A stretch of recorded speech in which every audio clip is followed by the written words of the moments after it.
Bonjour et bienvenue à cette réunion publique consacrée au PPRT de Total concernant la ville de Martigues. Alors cette réunion publique va se dérouler en deux temps.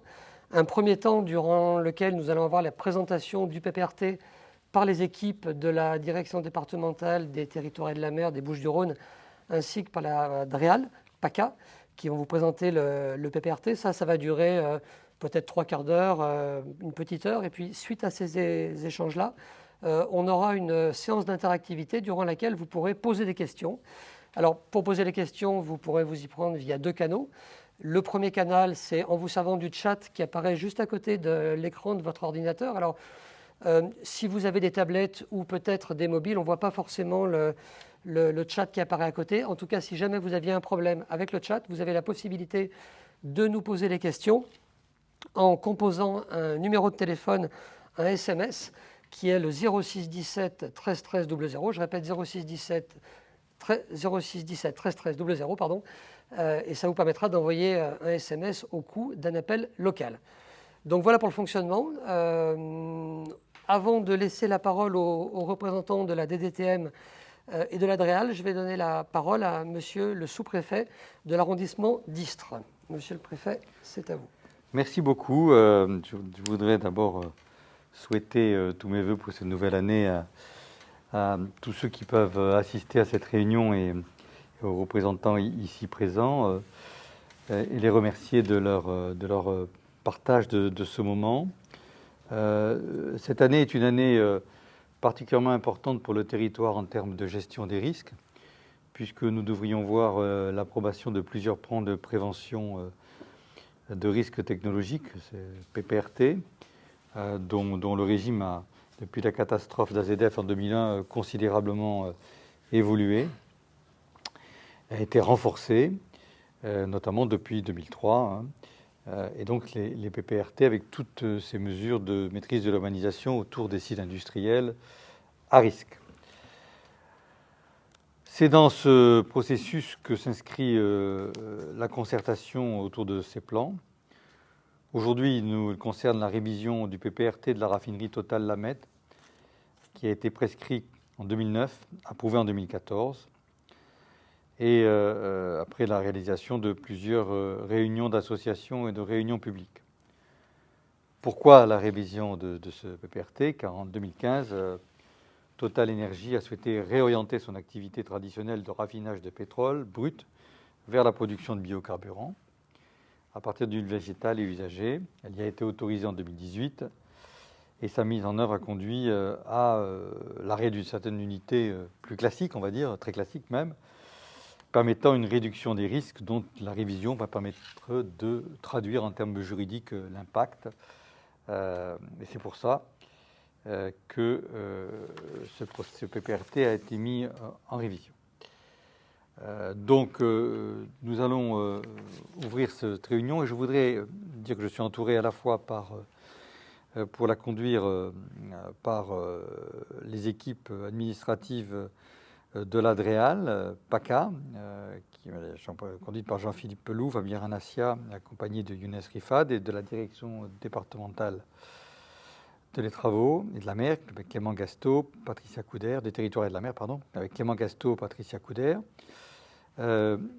qui sont accompagnés aussi de Sophie Novak, chef du département prévention industrielle de Total, plateforme de la Mède. Je voudrais vous dire aussi que cette réunion est malheureusement, je dis bien malheureusement parce que j'en suis comme vous au regret, sous conditions non présentielles, donc en numérique et à distance, avec des moyens qui, je l'espère, vont vous permettre au mieux de pouvoir participer à cette réunion, et nous avons pris vraiment toutes les dispositions possibles pour que ce soit le cas.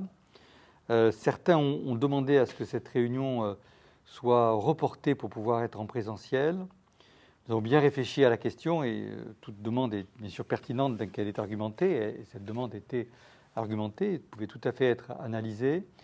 Mais nous sommes dans une période où nous allons avoir au mois de février-mars un certain nombre de collisions d'agenda très compliquées, celle de beaucoup de réunions concernant des PPRT. Et puis à partir de début mars, dans les premières semaines de mars, la période des réserves la période électorale dans laquelle nous allons rentrer, qui ne vont pas nous permettre de tenir de réunions de ce type, et avec un risque de très long décalage ensuite par effet de boule de neige et d'enchaînement de tout ce qui est derrière, de perte de possibilité de bénéficier d'un plan révisé dans des délais qui seraient satisfaisants. Et je crois que tout le monde a intérêt réellement que cette révision, notamment les champs capitaux pour Tours, ait lieu le plus vite possible et qu'on n'ait pas cet effet domino de calendrier qui puisse intervenir. Voilà. Et le troisième facteur qui bouleverse ce calendrier, c'est le fait qu'on ne sait pas très bien quel sera le calendrier Covid au mois de février. Au jour où nous sommes, on peut être raisonnablement optimiste sur les assouplissements, mais on ne peut nullement ne pas être certain qu'on n'aura pas dans le courant février un nouveau raidissement.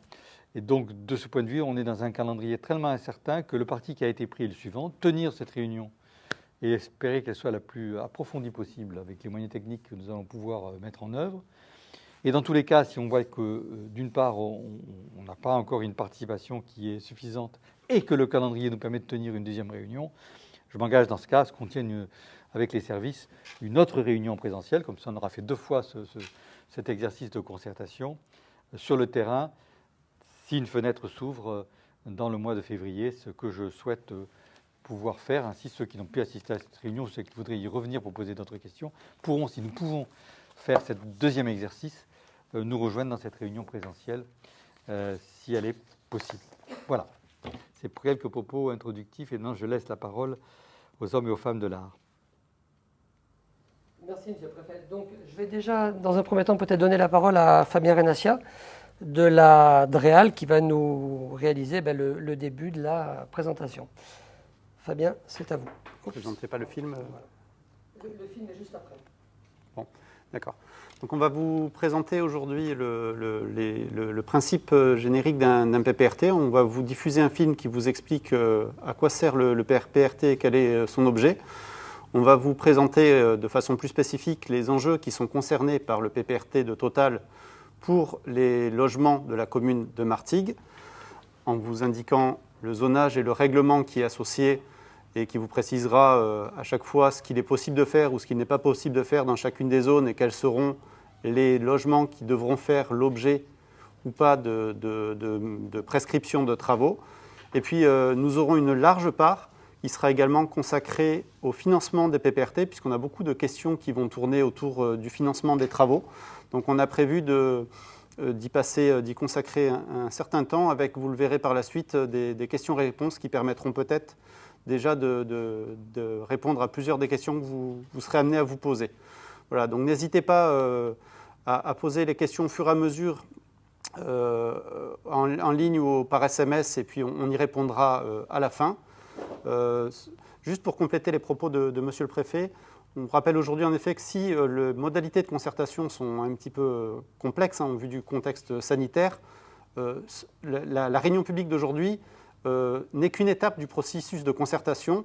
Vous avez également la possibilité de faire part de vos observations dans des registres qui sont disposés dans les mairies, et vous pouvez là aussi poser toutes les questions qui vous semblent de nature à pouvoir être posées, on les prendra en considération. Et puis bien sûr, à la suite, et dans la suite du processus de la réunion publique d'aujourd'hui, vous aurez surtout la possibilité de faire part là aussi, et encore une fois, de toutes vos remarques et vos observations au cours de la réunion publique qui aura lieu à la fin du mois de décembre, qui devrait durer pendant environ un mois, et sur qui constitue la phase principale de l'étape de concertation. Donc même si aujourd'hui vous ressentez une certaine frustration, ce n'est qu'une étape. On essaiera dans la mesure du possible, si on peut, de tenir une réunion en présentiel si le contexte le permet. Mais encore une fois, ce n'est qu'une étape de la phase de concertation. Vous aurez d'autres possibilités de faire part de vos remarques et de vous faire entendre. Voilà.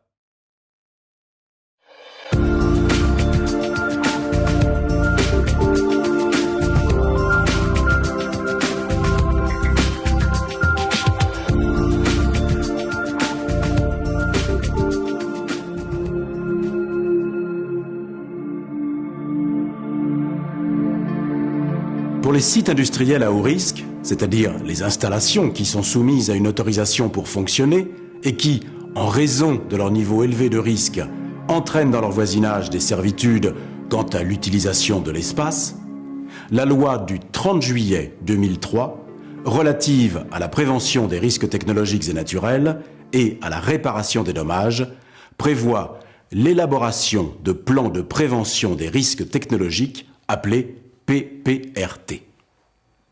Quel problème cherche-t-on à résoudre? Prenons une telle installation industrielle à haut risque. Supposons qu'à la suite d'un dysfonctionnement de l'installation, un phénomène dangereux se produise. Ce peut être par exemple une explosion, un incendie ou encore un rejet toxique. Ce phénomène dangereux pourrait avoir des conséquences au-delà des limites de l'installation, avec 3 types d'effets néfastes sur les populations avoisinantes. Le dégagement de substances dangereuses produirait des effets toxiques, notamment par inhalation sur les personnes exposées. La combustion, plus ou moins rapide, de substances inflammables produirait des effets thermiques pouvant provoquer des brûlures des personnes ou des biens. Une explosion engendrerait des effets de surpression susceptibles de blesser directement ou indirectement. Pour prévenir les risques technologiques de ce type d'installation à haut risque, la réglementation impose que soient mis en œuvre 4 types d'actions. Premièrement, la réduction des risques à la source. Il s'agit d'identifier l'ensemble des phénomènes dangereux susceptibles de se produire dans une installation industrielle et de mettre en œuvre toutes les mesures de sécurité nécessaires jusqu'à atteindre un niveau de risque aussi bas que possible. Ces phénomènes dangereux sont listés par l'exploitant dans un document réglementaire que l'on appelle l'étude de danger. C'est notamment sur cette étude de danger que se fonde l'autorisation d'exploitation de l'installation. Deuxièmement, l'élaboration de plans d'urgence pour protéger et secourir les populations, plans d'urgence qu'il faut tester régulièrement pour s'assurer de leur efficacité. Troisièmement, l'information des populations sur la nature des risques qu'elles peuvent encourir, ainsi que sur la conduite à tenir en cas d'alerte. Et quatrièmement, la maîtrise de l'urbanisation autour du site industriel en question. On comprend en effet que si l'on veut protéger les populations avoisinantes des effets néfastes d'un éventuel phénomène dangereux trouvant son origine dans le site, il faut organiser et réglementer l'urbanisation autour du site. Dans le cas de l'implantation d'une installation nouvelle, cette question est, du moins en principe, relativement simple à traiter. Il suffit en quelque sorte de s'établir suffisamment loin des populations et de mettre en place une réglementation pour que cet éloignement perdure.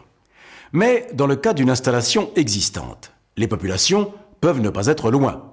Cette proximité résulte de causes diverses, liées à l'histoire industrielle, urbaine et économique, qu'elle soit nationale ou locale.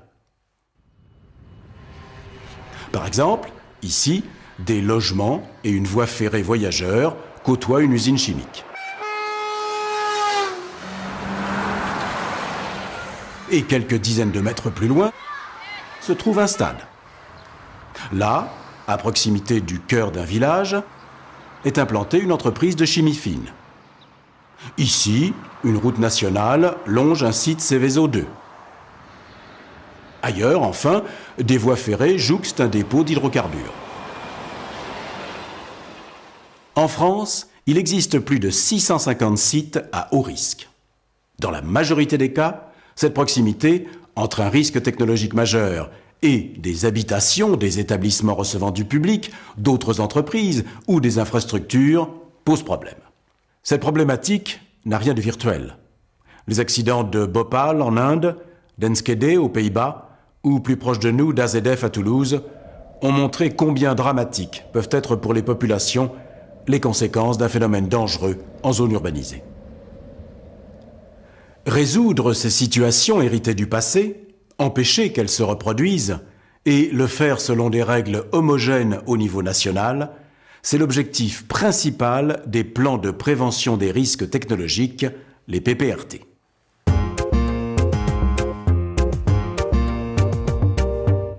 Pour un site donné, un PPRT va comprendre notamment un plan de zonage réglementaire délimitant les zones réglementées, un règlement qui donne la prescription qui s'applique zone par zone, une note de présentation qui justifie le zonage et les prescriptions.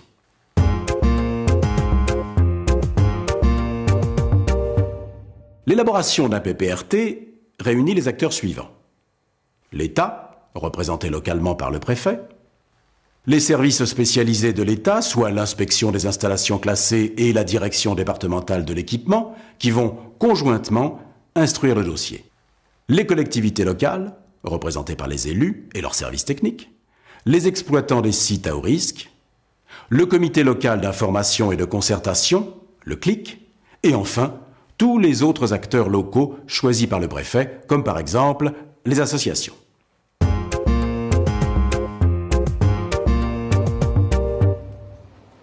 L'inspection des installations classées commence par établir le périmètre d'étude du PPRT.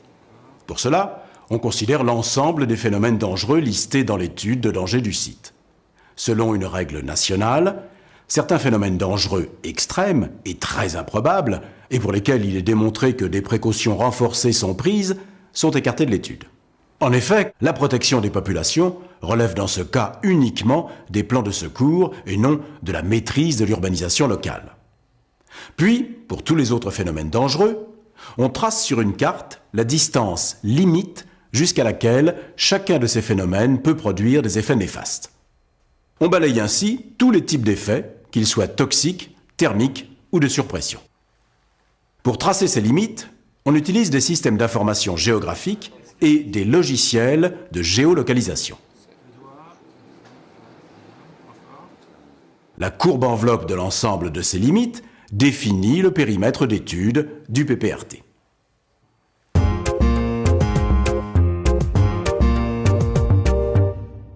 Une fois le périmètre d'étude du PPRT établi, le préfet organise une réunion d'information du comité local d'information et de concertation, le CLIC.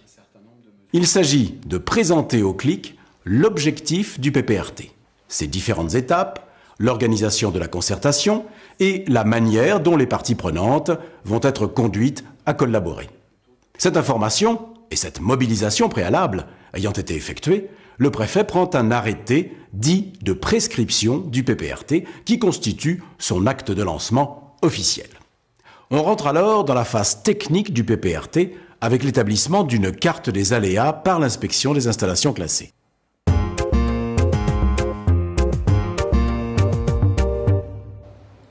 Pour chaque point du périmètre d'étude du PPRT et pour chaque type d'effet, on détermine quel est l'effet le plus intense subi en ce point. Puis, on sélectionne tous les phénomènes dangereux produisant en ce point un effet aussi intense. Leurs probabilités d'occurrence sont additionnées. De cette manière, on obtient en chaque point du périmètre d'étude la combinaison d'un niveau d'effet et d'une probabilité d'occurrence cumulée. Cette combinaison, c'est ce qu'on appelle l'aléa technologique. Selon une règle de combinaison des niveaux d'effet et de probabilité, on classe les aléas selon une échelle qui comprend 7 niveaux. Le niveau le plus élevé, c'est TF+, pour très fort plus, c'est-à-dire un aléa combinant des effets très intenses et une forte probabilité d'occurrence. Les niveaux suivants sont TF, puis F+, F, M+, et M, jusqu'à FAI pour l'aléa le plus faible. En reportant en chaque point du périmètre d'étude le niveau d'aléa, on obtient ainsi la carte des aléas du territoire.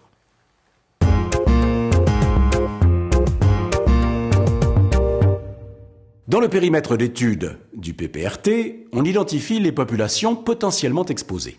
Ce travail est réalisé par la direction départementale de l'équipement en étroite collaboration avec les collectivités locales, leurs services techniques et les différents gestionnaires de terrain du territoire. Il s'agit d'évaluer les personnes y résidant, on va donc recenser l'habitat, qu'il soit individuel ou collectif, les personnes y travaillant, on recense les activités industrielles ou autres, les personnes y venant occasionnellement, on recense les ERP,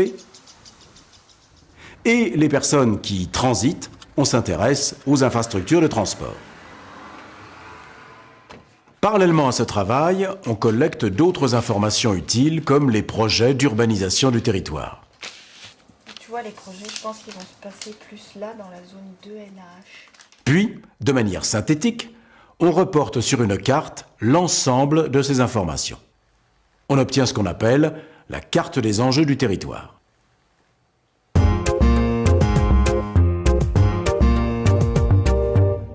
la superposition de la carte des aléas et de la carte des enjeux permet de visualiser l'exposition des populations aux aléas technologiques. Par exemple, ici ce sont des logements qui se trouvent dans une zone TF+.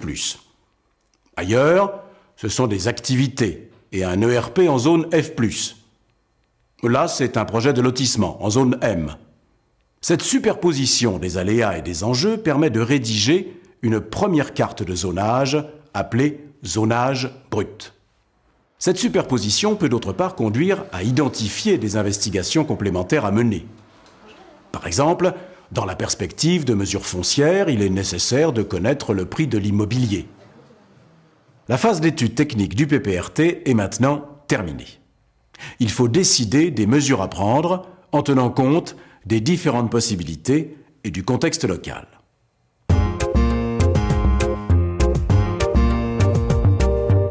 Cette prise de décision est organisée par le préfet en association avec les parties prenantes, les collectivités locales, les industriels et les autres acteurs choisis par le préfet. C'est ce qu'on appelle la phase stratégie du PPRT. Les décisions à prendre pour résoudre ces situations ont pour objectif de diminuer l'exposition aux risques des populations. Elles suivent 3 principes. Premièrement, il faut veiller à ne pas augmenter les enjeux vulnérables du territoire, c'est-à-dire qu'on ne fera pas venir de populations nouvelles dans des endroits où elles seraient trop exposées. Deuxièmement, il faut chercher à renforcer la protection offerte par le bâti grâce à des travaux d'adaptation. Troisièmement, quand il n'y a pas d'autre choix, il faut diminuer la présence humaine sur le territoire. Pour certaines zones, en raison de la présence d'enjeux vulnérables et de l'importance de l'aléa, la réglementation va imposer les mesures à prendre. Par exemple, pour ces habitations situées dans cette zone d'aléa TF+, l'expropriation devra être décidée. Dans cette zone F+, le gestionnaire d'un ERP devra poser des films protecteurs sur l'ensemble de ses surfaces vitrées. Dans ce parc public, le rassemblement de foule, comme pour un concert, ne sera pas autorisé. Mais, pour d'autres zones moins exposées, la décision n'aura rien d'automatique. Ici, dans une zone d'aléa F, il sera possible, mais non obligatoire, d'instituer un droit de délaissement. Pour l'implantation de nouveaux logements, on devra choisir entre ces 2 zones M. Et l'une étant choisie, il faudra sans doute rendre inconstructible l'autre pour ne pas augmenter les enjeux du territoire.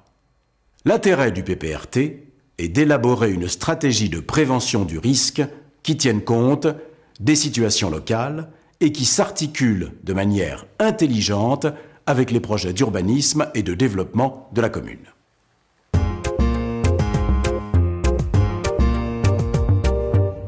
Une fois les décisions prises au niveau des principes, les services de l'État sont chargés de rédiger le projet de PPRT.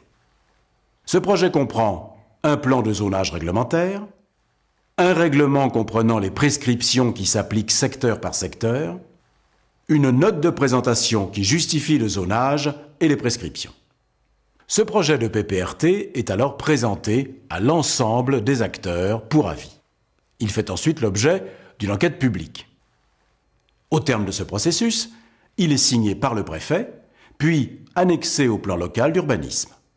Sont alors établies les conventions de financement tripartites, État, collectivités locales et industriels, pour financer les éventuelles mesures foncières figurant au PPRT.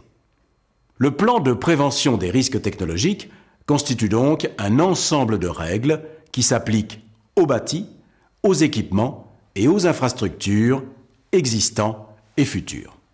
Le PPRT prend en compte à la fois les aléas technologiques et les enjeux d'un territoire. Grâce à la concertation qui préside à son élaboration, il contribue à faire partager entre les collectivités locales, les industriels et les simples citoyens une culture commune du risque et de la sécurité.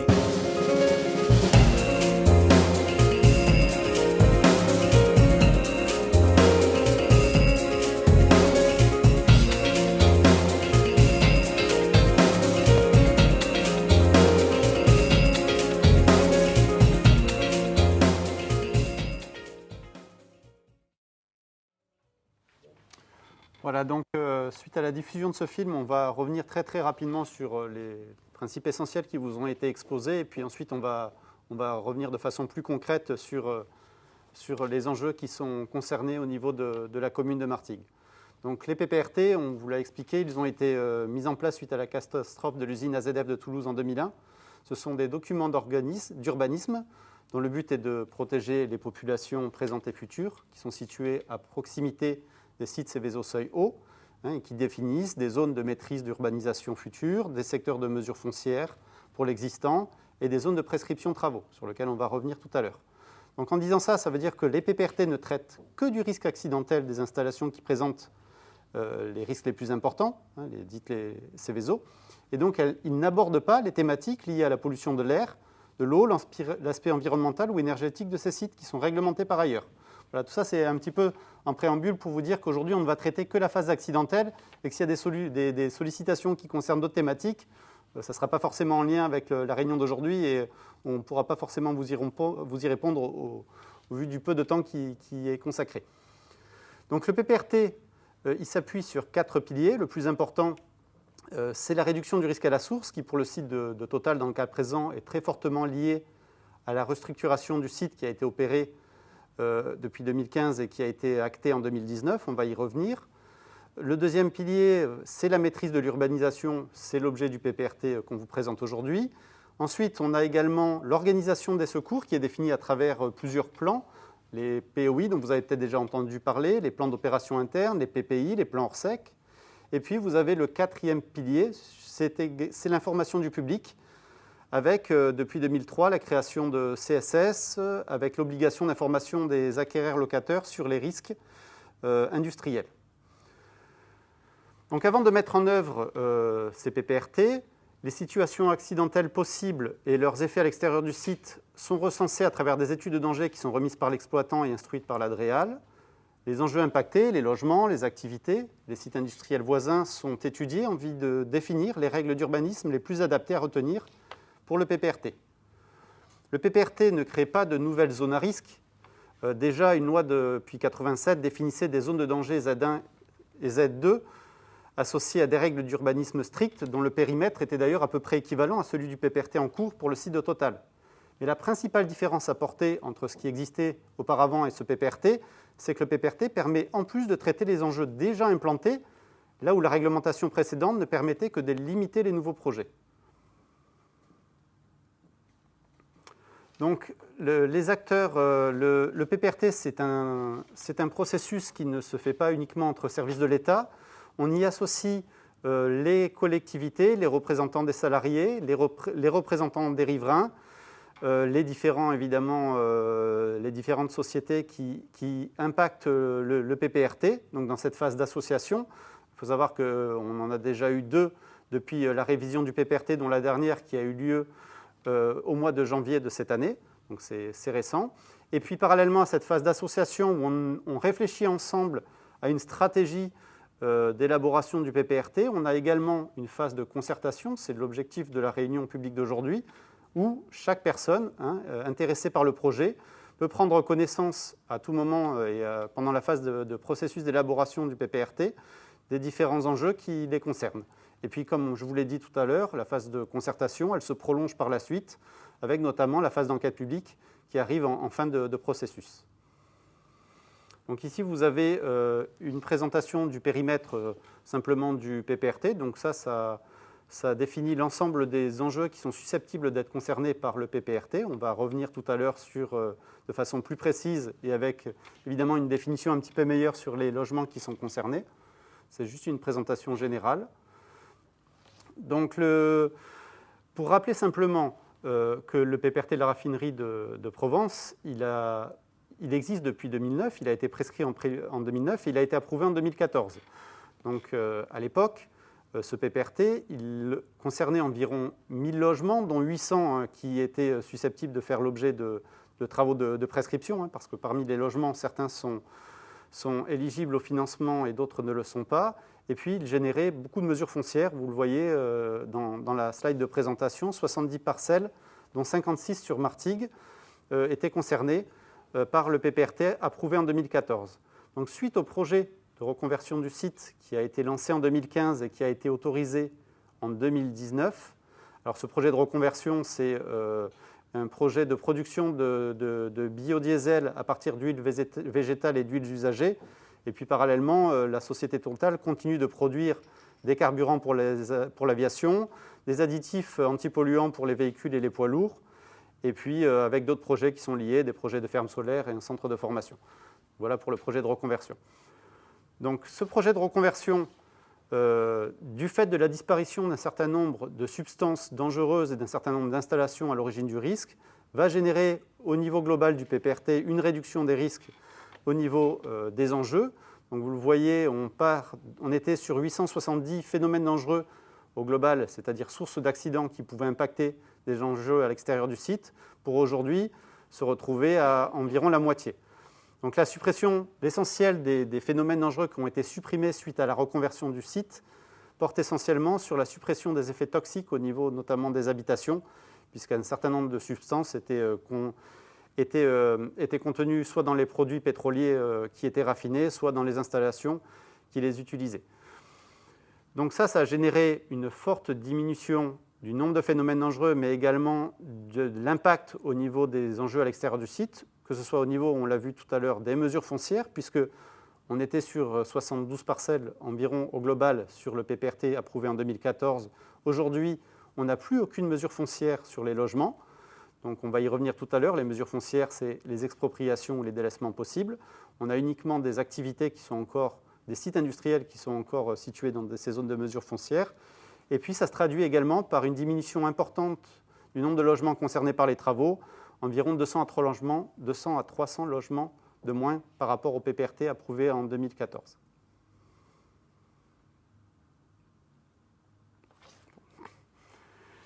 Donc, le PPRT a été mis en révision en 2019 et parallèlement, il a été également pris un arrêté pour suspendre de façon partielle ou totale les mesures du PPRT pour lequel la réduction du risque ne le justifiait plus. C'est-à-dire que pour les biens, les enjeux qui étaient situés dans des zones anciennement impactées par le PPRT mais qui ne l'étaient plus par rapport au nouveau projet de reconversion du site, les mesures ont été gelées ou suspendues. Donc ici, vous avez des cartographies. Alors, l'objectif, ce n'est pas d'essayer de localiser où vous vous situez par rapport à ces cartographies. La définition ne vous le permettrait pas, mais c'est simplement pour illustrer l'évolution de l'aléa. On va y revenir, mais simplement des phénomènes dangereux, des effets des phénomènes dangereux au niveau aux alentours du site. Donc la zone grisée que vous voyez en forme un peu de patatoïde, là, c'est l'emprise du site Total. Et donc vous avez pour la partie en haut l'aléa toxique donc, qui figurait dans le PPRT 2014. Et puis à droite, vous voyez qu'on n'a quasiment plus sur le projet de PPRT 2022. Donc c'est la diapositive en haut à droite. On n'a plus d'effets toxiques qui sortent du site. Vous avez en dessous la même représentation pour voir l'évolution de l'aléa entre 2014 et 2022 pour l'aléa thermique. Donc vous voyez là aussi avec une nette diminution, notamment au niveau du secteur sud, en dessous du site de Total avec une zone moins importante, et puis également au niveau de la commune de Martigues. Et puis, sur la présentation suivante, vous avez l'évolution de l'aléa de surpression sur la slide qui vous est présentée ici. Donc là, vous le voyez, entre 2014 et 2022, on a une zone un petit peu moins importante, mais qui reste quand même relativement importante. Alors, au niveau de la commune de Martigues, on voit qu'on sort en grande partie du périmètre des effets malgré tout de surpression. C'est plutôt du côté de Châteauneuf où on est encore assez concerné par les effets de surpression.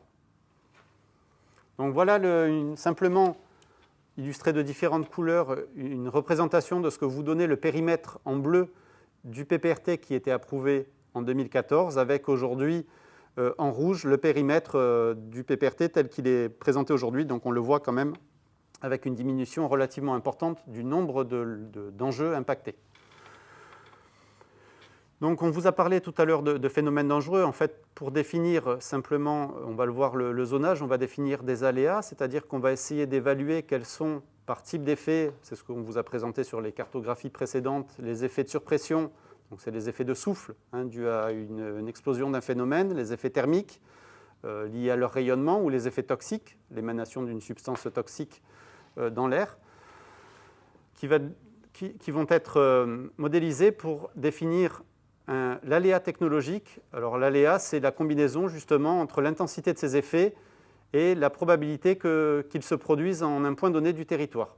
Donc pour illustrer ça de façon peut-être plus parlante, vous avez ici l'enveloppe des aléas qui est définie pour le périmètre du PPRT qui nous concerne aujourd'hui. Donc vous avez en rouge sur la cartographie, notamment vous le voyez du côté justement de Martigues, l'aléa le plus important. Ça veut dire que c'est sur ces zones-là, sur les zones en rouge et puis ensuite en jaune, où vous avez à la fois les intensités les plus fortes de phénomènes en cas d'accident qui vont se produire, et c'est là où on a la plus de probabilité qu'ils se produisent. Donc c'est cette combinaison intensité et probabilité qui va donner les couleurs de l'aléa et donc leur importance. Et puis ensuite, vous avez des couleurs qui vont du bleu jusqu'au vert pour la zone la plus importante, qui vont de l'aléa moyen jusqu'au vert à l'aléa le plus faible.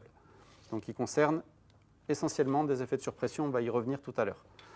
Donc ça, c'est pour illustrer de façon chiffrée la réduction du risque lié à la reconversion de la raffinerie Total. Donc vous le voyez, sur la commune de Martigues, on avait environ 250 logements impactés par le PPRT de 2014. Aujourd'hui, on se situe plutôt sur 80 logements, sachant que sur les 80, tous ne sont pas tous éligibles au financement, mais on va y revenir aussi tout à l'heure. Et puis vous avez sur la partie droite l'impact également et l'évolution pour la commune de Châteauneuf-les-Martigues. Donc les mesures du PPRT, pour l'existant, donc c'est des mesures foncières dans les zones les plus à risque. Ce sont des mesures de protection des populations dans les zones d'aléas intermédiaires. Et puis ensuite, vous avez un certain nombre de zones où on peut avoir des mesures de restriction, notamment sur les usages, lorsque cela le nécessite. Là aussi, on va y revenir de façon plus détaillée. Donc le PPRT de Total Énergie en chiffres, on vous l'a dit tout à l'heure, c'est 690 logements concernés au total, dont 80 pour la commune de Martigues. Et sur ces 690, environ 600 sont éligibles au financement. Vous avez également environ 35 commerces ou entreprises qui sont concernés, mais c'est côté Châteauneuf-les-Martigues, donc concernés par des zones de prescription de travaux, pas par des mesures foncières. Et en zone de mesures foncières, donc dans des sites, dans des zones soumises à expropriation ou délaissement, ne reste aujourd'hui que 4 sociétés, 3 situées sur la commune de Châteauneuf-les-Martigues et une à Martigues. Alors sur celle de Martigues, c'est un bâtiment de la carrière de Gontero qui est concerné et qui se trouve aux zones de délaissement. Et donc, ces niveaux d'aléas qui vont donc des niveaux les plus importants, les zones rouges et orangées, TF+, à TF, pour les zones les plus faibles, donc en vert sur les effets de surpression, vont se traduire ensuite par le zonage réglementaire. Et je laisse la parole à ma collègue Patricia Couder de la DDT. Bonjour. Donc, effectivement, cette slide vous présente la traduction de l'aléa au zonage réglementaire qui va effectivement réglementer l'urbanisme sur le périmètre du PPRT de Total. Donc on voit effectivement la correspondance entre le niveau d'aléa, qui est du coup, plus la couleur est rouge-orangé, plus il est important, TF, TF+, jusqu'au vert qui correspond à l'aléa le plus faible. Et vous avez en face la correspondance du zonage réglementaire, avec le détail. Du coup, ça se décline en plusieurs lettres. On va regarder ça sur le tableau suivant. 4 lettres, enfin même 5, puisqu'on a l'emprise de l'exploitant qui est, on l'a vu tout à l'heure sur la carte, la zone grisée, la zone G, qui est sur un principe d'interdiction stricte. Et ensuite, on va avoir 4 lettres qui vont décliner les règles d'urbanisme.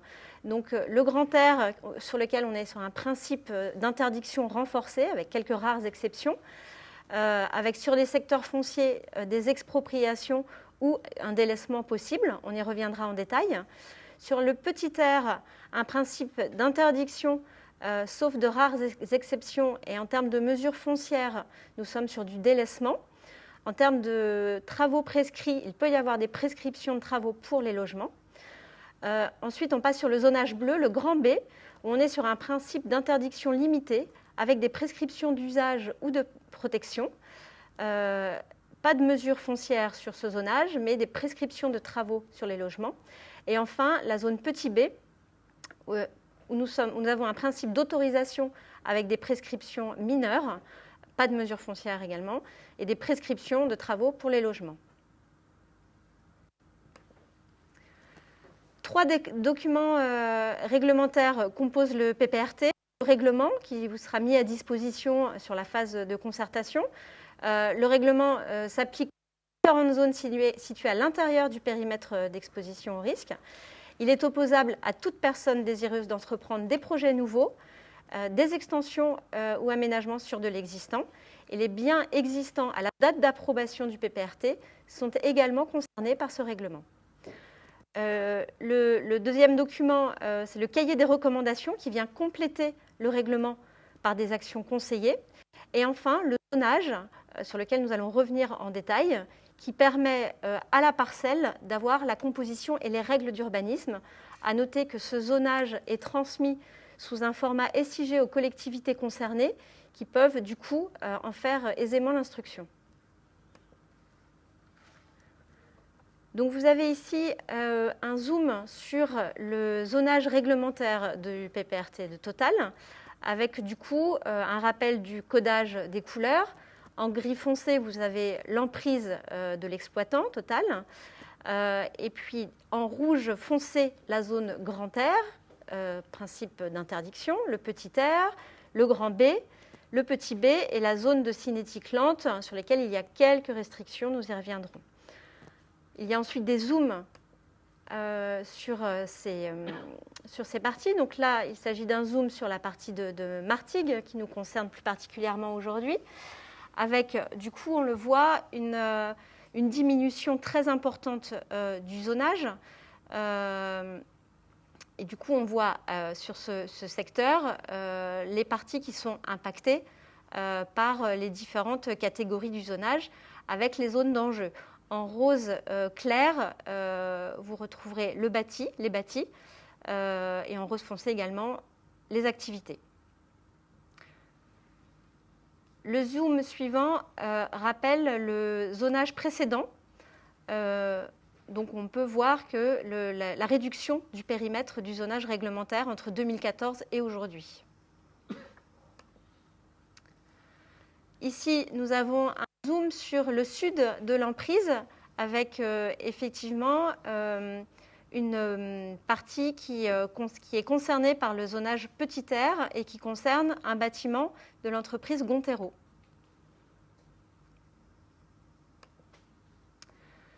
Le règlement, nous allons regarder un peu plus en détail ce règlement et son contenu, qui du coup reprend la portée du PPRT et les dispositions générales, la réglementation des projets en termes d'urbanisme et d'usage, les mesures foncières, les mesures de protection des populations et les servitudes d'utilité publique qui y sont recensées.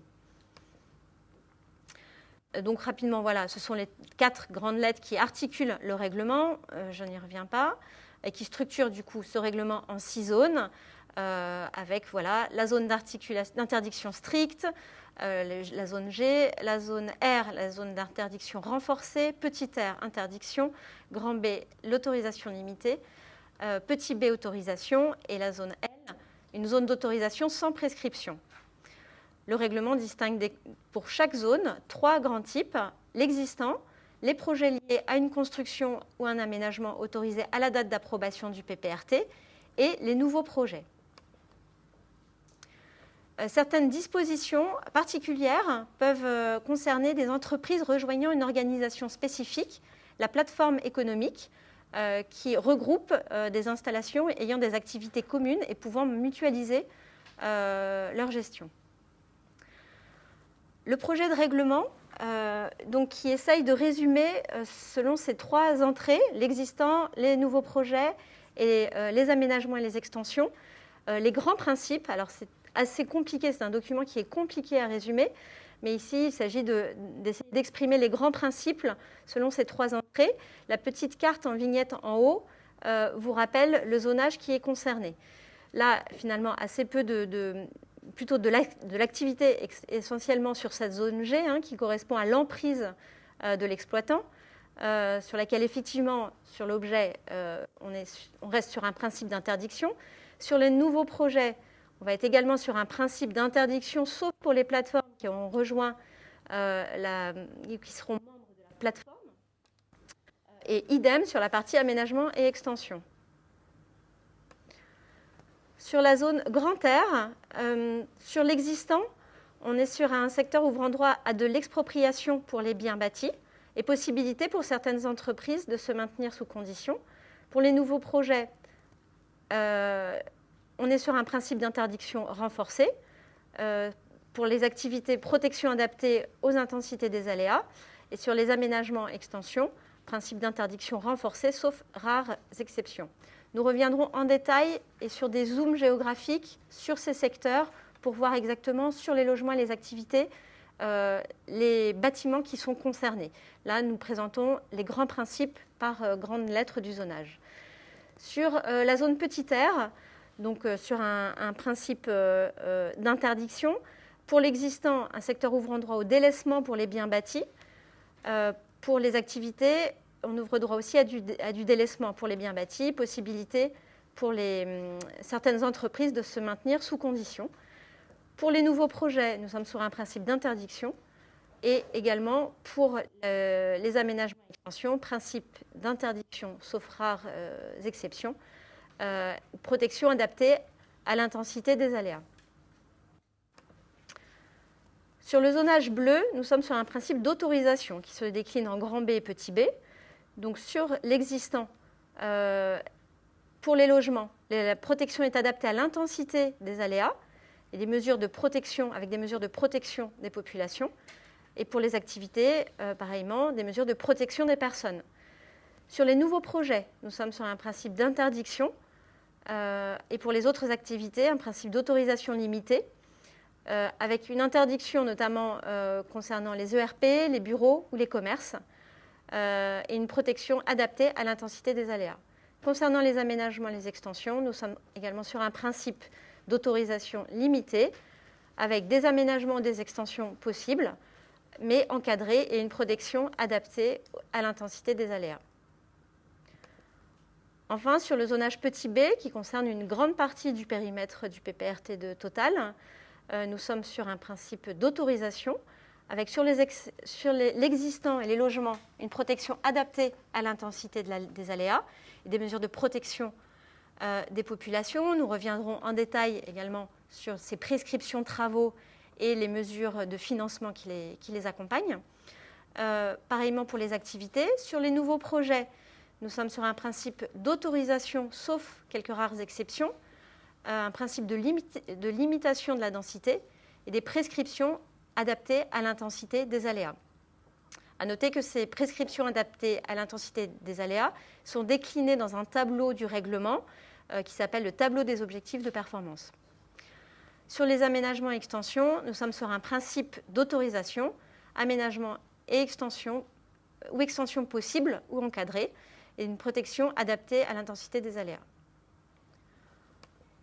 Enfin, sur la zone grand L, le principe général et l'autorisation de construire et d'aménager sur prescription sont interdits les établissements recevant du public considérés comme difficilement évacuables et les habitations légères de loisirs ou de camping. Cette zone L correspond à une toute petite partie du zonage au sud, au niveau des carrières, où donc il y a assez peu de probabilité qu'un ERP ou un camping ouvre sur cette zone. Les mesures du PPRT, du coup, on peut les distinguer selon ces deux grands types de zonage, le grand air et le petit air, où on est sur un principe de mesures foncières avec d'éventuelles expropriations ou délaissements, et sur les zones bleues, le grand B et le petit b, sur des principes de prescription de travaux ou une information personnalisée sur les risques. Un exemple de travaux de renforcement, on l'a vu sur la présentation de M. Renassia visant à présenter les aléas et notamment la diminution de l'intensité de ces aléas. On est essentiellement sur un effet de surpression qui va impacter les habitations, qui est un effet de surpression essentiellement à moins de 50 millibars, mais avec quelques petites parcelles qui peuvent aller jusqu'à 140 millibars.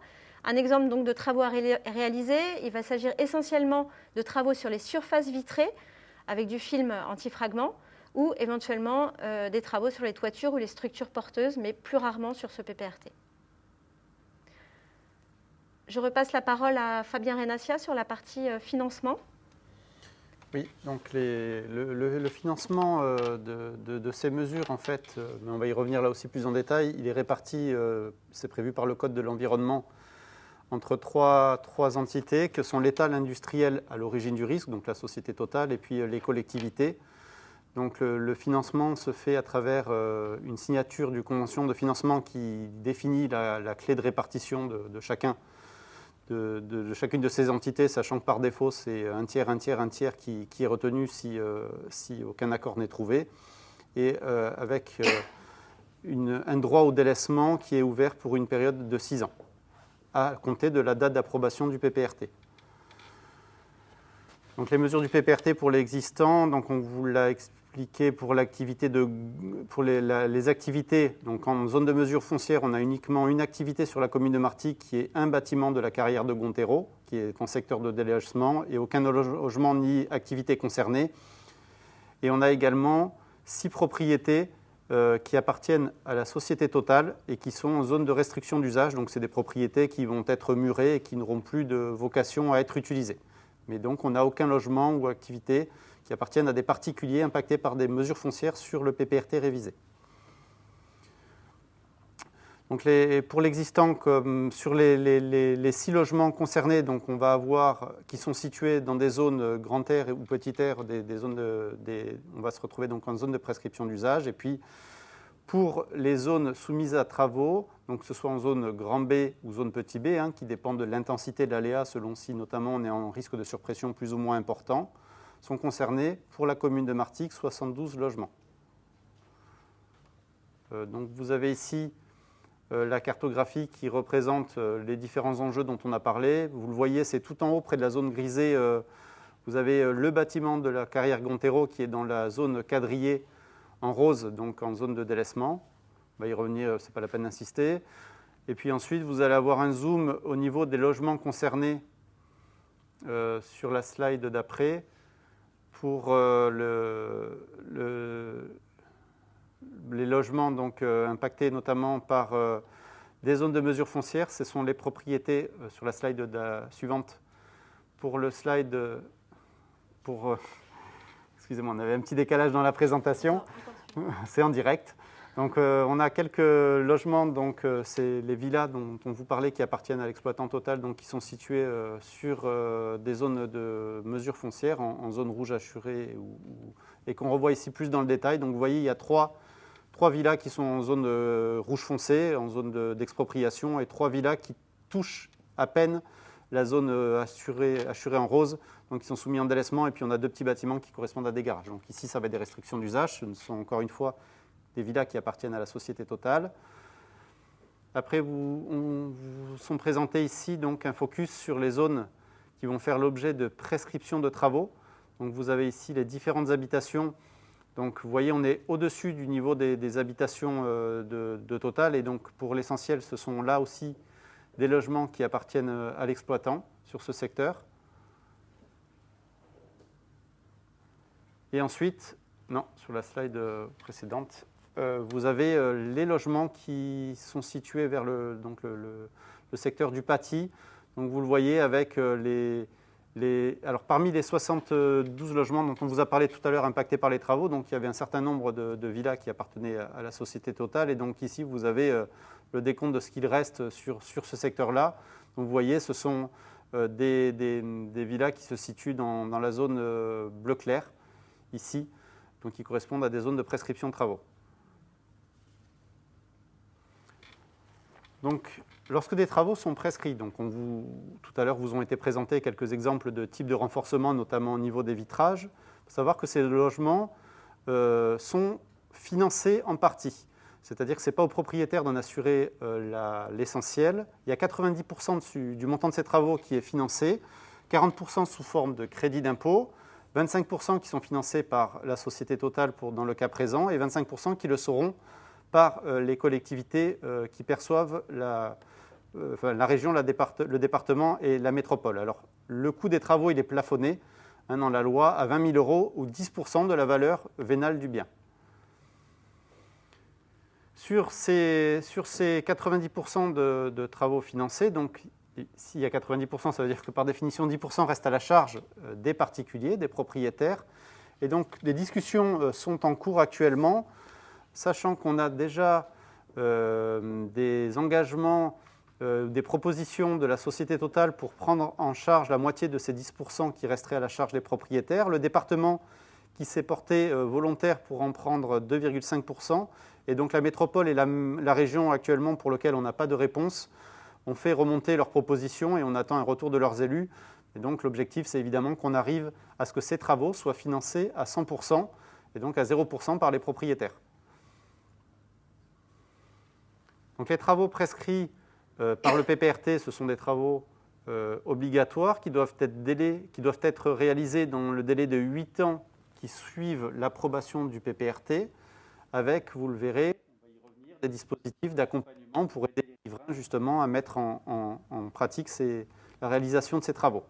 Alors cet accompagnement, il est réalisé donc pendant cette période de 8 ans pour aider les riverains. Alors c'est une société, un prestataire qui va être choisi par, là dans le cas présent, la métropole, qui va venir chez les particuliers, qui va les aider à réaliser le diagnostic pour le logement, qui va les aider à réaliser des devis pour les travaux à effectuer sur la base de ces diagnostics, qui vont les aider à consulter les entreprises qui peuvent les aider à réaliser ces travaux, qui assisteront également sur leur bonne réalisation et qui les aideront à constituer des dossiers pour les demandes de financement, notamment sur la partie crédit d'impôt dont on a parlé tout à l'heure. Voilà, donc après, on revient simplement sur ce dispositif d'accompagnement qui se réalise donc en 4 étapes. On vous a présenté auparavant une rencontre chez les particuliers, diagnostic, aide au choix des entreprises et aide au suivi. Donc cet accompagnement il est formalisé par une convention entre l'État et la métropole. Il est limité à 1 500 € par logement. Donc parmi les dispositifs de financement, on vous a également présenté l'avance, alors le crédit d'impôt.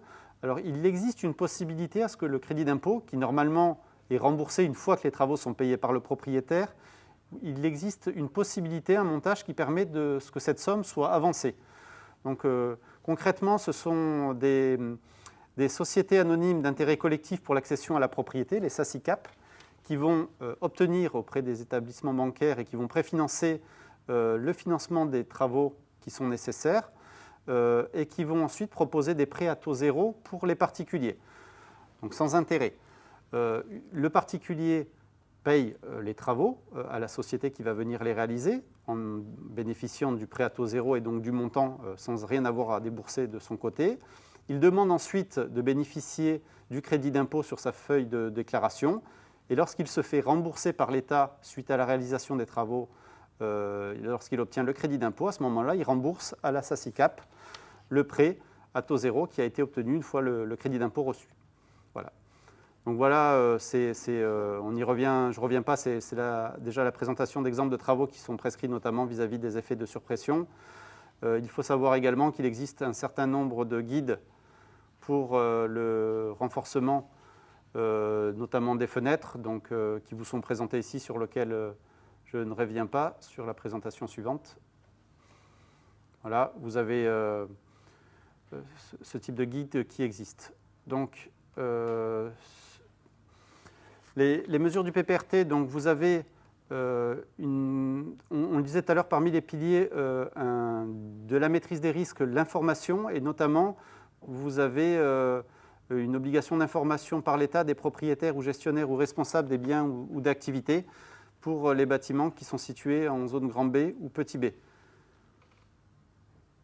Donc voici d'autres exemples de guides qui sont à la disposition pour les activités économiques et risques industriels. On n'insistera pas, hein, voilà, c'est simplement des illustrations avec, sur la présentation suivante, un petit récapitulatif des principaux guides qui existent en la matière sur ces travaux.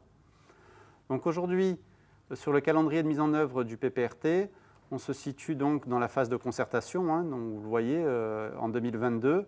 Donc la suite, c'est uniquement les grandes étapes qui vous sont présentées ici. Ça sera donc la mise à l'enquête publique de ce projet de PPRT vers la fin de l'année 2022, sur lequel vous aurez la possibilité de faire part de vos observations pendant une phase qui va durer environ 1 mois, pour arriver, dans la mesure du possible, à une approbation du PPRT en début d'année 2023. Vous avez ici les coordonnées de vos principaux interlocuteurs, que ce soit côté mairie, côté DREAL ou côté des DTM, sur lequel là aussi vous pouvez éventuellement poser vos questionnements. Voilà, donc aujourd'hui, ce que je vous propose, c'est maintenant d'avoir une séance de questions-réponses, et puis par la suite, on continuera éventuellement de faire des présentations sur d'autres éventuellement questions qui n'auraient pas été posées, mais qui seraient susceptibles de vous intéresser. Merci Fabien pour cette présentation détaillée. Alors, pendant que vous interveniez tous les deux avec Patricia, il y a quelques questions qui sont arrivées, 2-3 observations déjà où certaines personnes, semble-t-il, de la mairie de Martigues avaient quelques difficultés à se connecter. Et 3 questions qui ont été posées. Une première question, une personne demandait, je vais vous les poser, puis vous verrez, c'est assez court, hein, vous y répondrez après. Une personne demandait si elle pouvait disposer de cartes HD de la présentation qui était faite aujourd'hui. Et une autre souhaitait savoir s'il était possible et par quels moyens de se procurer la présentation d'aujourd'hui. Ça, c'est pour les 2 premières questions. Et la 3e question, alors vous me direz, il me semble que ça, je ne suis pas un spécialiste, mais que c'est peut-être plus les PPI. Comment se fait l'accès des secours si une partie d'un aléa dépasse sur l'étang et l'autre sur la colline? Voilà. Donc en gros, voilà les 2 questions qu'il y a eu. Je ne sais pas qui veut prendre la parole pour y répondre. Clément, par répondre à la question sur les questions de secours peut-être, de rappeler un élément, hein, et je laisserai la DREAL qui est plus experte que moi compléter, hein, c'est de bien réexpliciter que ce document qui est le PPRT est un document qui vise à la réduction de la vulnérabilité sur les biens qui sont exposés et au contrôle de l'urbanisme pour éviter que cette vulnérabilité vienne à s'accroître sur le territoire. Et donc, ce n'est pas un document de gestion de crise. Il existe des documents de gestion de crise, que ce soit les plans particuliers d'intervention, les PPI, qui sont en place spécifiquement pour le risque industriel, et de manière plus générale, les plans communaux de sauvegarde des communes. Donc, pour ces questions-là, le document qu'on vous présente aujourd'hui, les règles qu'on vous présente aujourd'hui, ne visent pas à ces dispositions de gestion de crise. Donc, ce n'est pas dans ce document que vous trouverez des réponses. Néanmoins, il y a bien des dispositifs qui sont mis en place pour assurer cette gestion de crise particulière. Merci Clément. Pour la suite, peut-être, qui veut prendre la parole? Alors, peut-être. Vous continuez? Allez. Oui, je vais peut-être continuer. Donc, il y avait 2 questions. Hein. C'est des questions qui sont pratiques, qui sont légitimes et qui sont importantes, qui concernent. Alors, ce que j'ai noté, hein, une question sur l'accès à la cartographie. Et effectivement, c'est le cœur d'un plan de prévention, c'est son zonage, qui est le support des règles qui sont ensuite détaillées à travers le règlement, comme vous l'a présenté Patricia Couder. Donc ce zonage, effectivement, il est établi à un niveau précis, hein, puisqu'il permet de descendre au niveau de l'échelle du 5 millième, pour qu'au niveau de chaque parcelle, on puisse savoir précisément quel est le type de réglementation qui est en place, zone grand R, zone petit R, zone grand B, zone petit B. Donc ce zonage, il sera produit dans le cadre de documents qui sont effectivement en haute définition, hein, qui permettent de zoomer au niveau de la parcelle. Au niveau des services instructeurs dans les collectivités, l'État partagera des documents informatiques, hein, de type système d'information géographique, qui permettront un zoom très précis au niveau de chaque construction, pour permettre une instruction la plus fine possible. Et évidemment, on est à disposition, s'il y a des questions particulières, pour pouvoir présenter à chacun un document en haute définition. Donc on recherchera avec nos collègues de la DREAL le meilleur moyen de vous le partager, mais c'est une préoccupation effectivement à laquelle il y aura tout à fait suite pour que le document puisse être consulté. Sur le retour... Juste concrètement, avec quelle adresse ou par quel canal? Alors, c'est un document soit qu'on pourra mettre en ligne sur le site internet de la DDTM. Après, on pourra éventuellement, parce que tout le monde n'a pas forcément accès à des moyens informatiques, souvent la question n'est pas tant l'accès aux fichiers informatiques haute définition que la capacité à l'imprimer avec une précision suffisante pour le visualiser chez soi. Et donc là, on pourra éventuellement, s'il y a des préoccupations qui sont exprimées soit par les registres d'enquête publique, soit par le biais des collectivités locales et notamment des municipalités, éventuellement fournir des zooms imprimés sur les quelques secteurs pour lesquels il y aurait des questions particulières. Mais à ce moment-là, il faut se tourner vers nous dans le cadre de la concertation et dans le cadre des registres pour nous interroger et nous demander les zooms qui sont les plus pertinents. Je me permets juste de compléter, comme on est sur le même sujet. Une personne demande si les POA auront les cartes HD. Alors, je pense qu'elles les ont, je pense, déjà eues. Si c'est pas le cas, effectivement, on peut les renvoyer. Il n'y a aucun souci, tous ces documents ont été produits en haute définition, donc il n'y a pas de difficulté à les partager. Peut-être pour répondre à la deuxième question là, qui s'était exprimée sur la manière d'accéder à cette présentation, moi je soulignais le fait qu'effectivement le format qu'on a aujourd'hui de manière dématérialisée, il a un certain nombre de désavantages, notamment sur l'interactivité, même si on voit qu'on arrive ici à prendre un certain nombre de questions et à y répondre. C'est un format un peu innovant, même si les circonstances font que maintenant, depuis 2 années, on y est tous, par la force des choses, de plus en plus habitués. Quand je dis ça, ce n'est pas pour m'en réjouir, on peut le regretter, mais c'est un état de fait. Il présente un certain nombre d'avantages. Aujourd'hui, cette réunion qui est diffusée sur Internet, elle est enregistrée. Et donc, on aura le moyen de la rediffuser, ce qui signifie que vous pourrez revisualiser en replay, hein, comme on le dit sur Internet, cette présentation. Et donc revenir autant de fois que vous le souhaitez sur les éléments qui ont été présentés. Je pense qu'il ne faut pas hésiter également à la partager auprès des personnes qui sont autour de vous. Je le dis pour ceux qui sont aujourd'hui connectés avec nous, à le partager auprès des personnes dont vous pensiez qu'elles pourraient être intéressées. Il faut diffuser cette information le plus largement possible. C'est le but. Évidemment, on pourra adresser une copie des supports de présentation à tous ceux qui nous en feraient la demande. Il n'y a pas de souci, c'est des documents publics. Donc, il n'y a pas de problème. Voilà, partager ces éléments. Parfait, merci. Je ne vois pas d'autres questions. Si, une question qui arrive à l'instant. On me demande s'il y aura la même réunion à la MED. Alors, peut-être pour répondre, on comprend effectivement cette question qui je pense, est tournée vers le format, s'adresse au format de la réunion qui aujourd'hui est dématérialisé. Donc, cette réunion, elle concerne la commune de Martigues. On aura jeudi exactement la même réunion pour ce qui concerne la commune de Châteauneuf-les-Martigues, sous le même format. Et en introduction de cette réunion, c'est peut-être quelqu'un qui nous a rejoint en cours de réunion et qui donc du coup n'a pas pu assister au début de la présentation, et donc à l'ouverture qui a été faite par monsieur le sous-préfet. À ce stade, compte tenu de la situation sanitaire, il n'est pas prévu une réunion en présentiel sur site. Néanmoins, s'il s'avérait que ce soit à la fois une nécessité et qu'il y en ait la possibilité, c'est un point qui sera effectivement mis à l'étude. Parfait, merci. Alors, je vois qu'il est un peu plus de 7h20. On est presque 1h30 de réunion.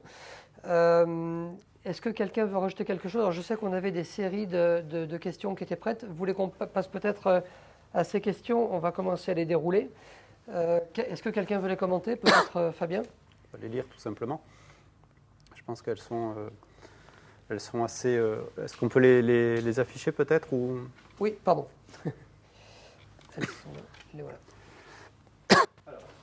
On vous a préparé quelques questions, comme on vous le disait, qui pourraient peut-être vous aider à avoir des éléments de réponse sur des questions qui n'ont pas forcément encore été posées. Donc sur la partie subvention des travaux, qui peut en bénéficier? Ce sont toutes les personnes physiques et les contribuables propriétaires de logements qui sont soumis à l'impôt sur le revenu. Donc, ça inclut également, à titre d'exemple, les SCI familiales. Donc sur le plafonnement des travaux, on en a discuté tout à l'heure, il est plafonné à 20 000 euros, 10% de la valeur vénale du bien. La valeur vénale du bien étant la valeur marchande, c'est-à-dire le prix auquel le bien pourrait être acheté ou vendu avant, sans tenir compte de l'existence du PPRT. Que couvrent ces subventions de travaux?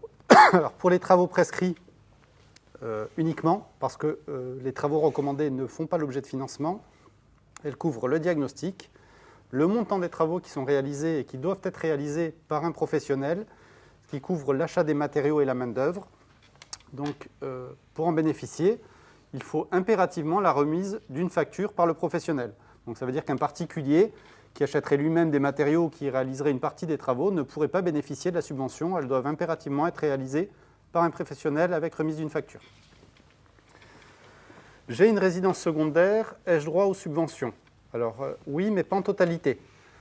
Comme on vous l'a expliqué, le financement, il est porté à la fois par les collectivités à hauteur de 25%, l'industriel à hauteur de 25%, donc ça représente 50%.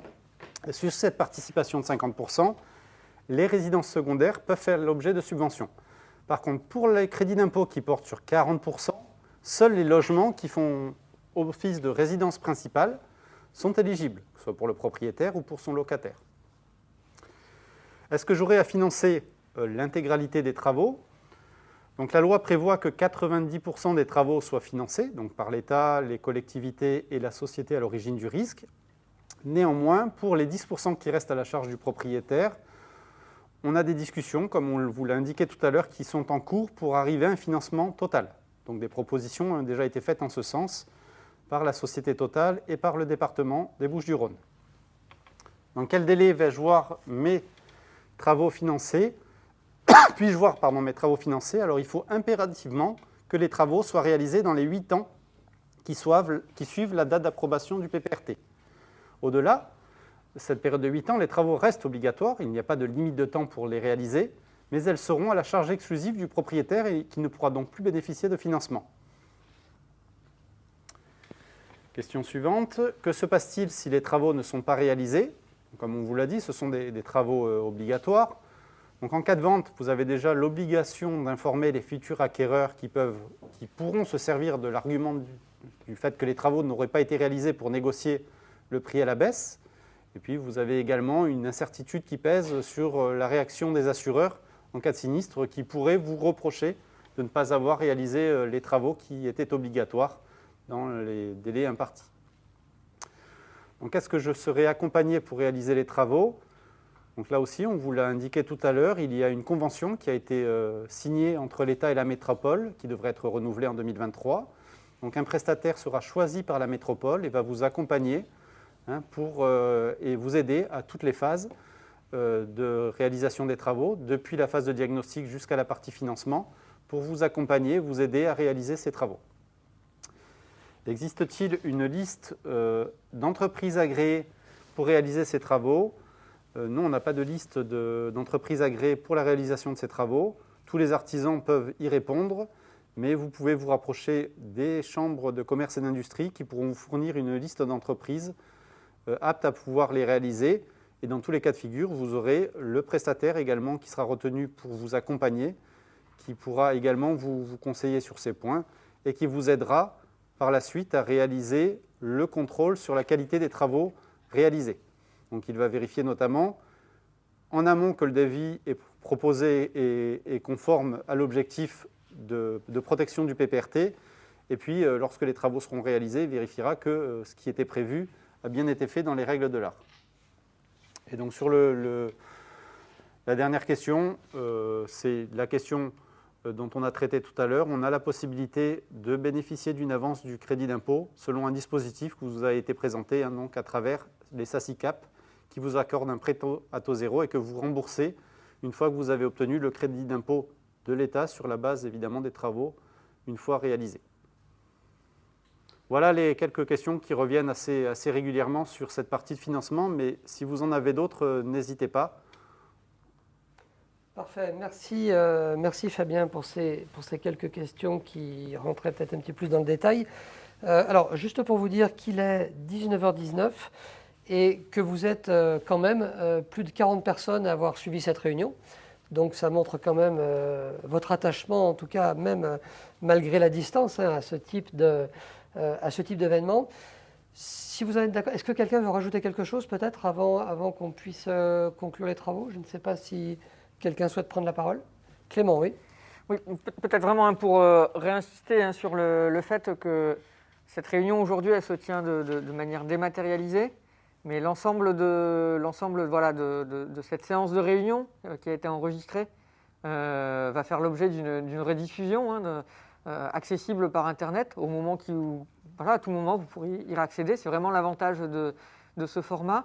Et je veux vraiment inviter les personnes qui nous suivent aujourd'hui à ne pas hésiter à partager cette information, à faire circuler le lien de diffusion de ce replay pour qu'un maximum de personnes qui soient concernées par cette révision du PPRT, mais également ceux qui, du coup, par l'effet de la révision, ne seraient plus concernés par cette règle, parce qu'on a vu que ça concerne aussi un certain nombre de gens.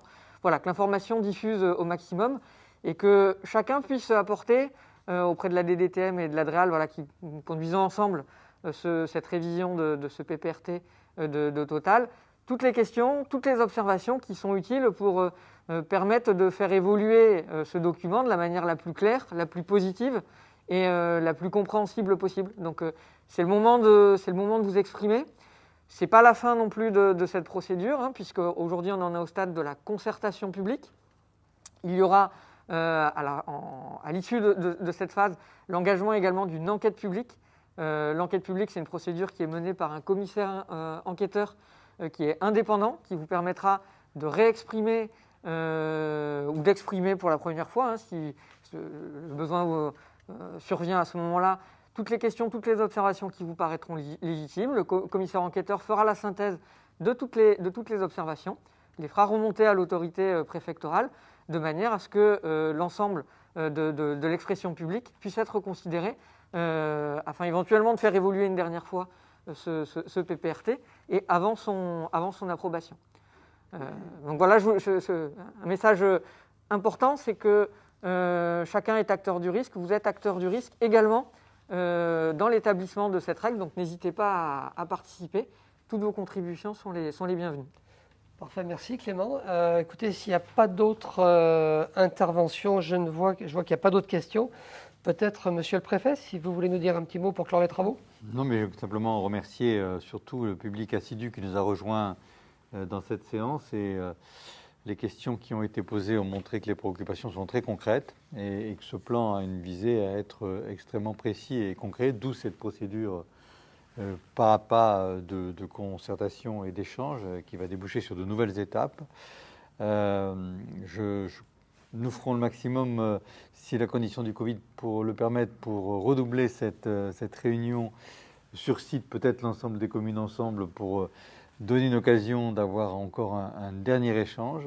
Et je voudrais vraiment saluer, moi qui ai assisté à leur travail de préparation, à tout le travail d'édification des cartes, des plans, des éléments interactifs, des questions, des réponses, toutes les équipes de l'ADREAL et de la DDTM pour leur travail sur ce sujet et leur implication dans cette construction qui est une concertation réussie et un travail en commun d'édification de règles qui doivent tous nous faire trouver ensemble, dans une démocratie solide, les points qui équilibrent le risque et la protection évidemment du patrimoine et des usages. Merci à tous et à toutes. Merci. Eh bien, merci à tous et bonne soirée.